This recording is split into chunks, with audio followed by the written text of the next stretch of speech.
মনোযোগ হারিয়ে ফেলি, যে কারণে আমাদের নামাজে আত্মতৃপ্তি আসে না। আসলে নামাজের সময় তো আমরা আল্লাহ তাআলার সামনে থাকি।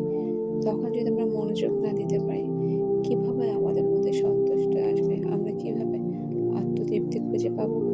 তাই চলেন নামাজে মন ফেরানোর জন্য সবাই মিলে একটা ছোট এক্সারসাইজ করি। নিচে ৩টি দোয়া দিচ্ছি। আমরা দোয়াগুলো পড়ার সময় প্রতিটা শব্দ অন্তর দিয়ে অনুভব করার চেষ্টা করব।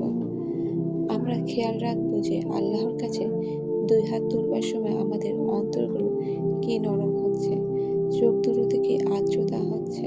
চলুন শুরু করি বিসমিল্লাহির রহমানির রহিম বলে। দোয়া ১, হে আল্লাহ, আপনি যাদেরকে হেদায়েত করেছেন তাদের মধ্যে আমাকেও হেদায়েত দিন। আপনি যাদেরকে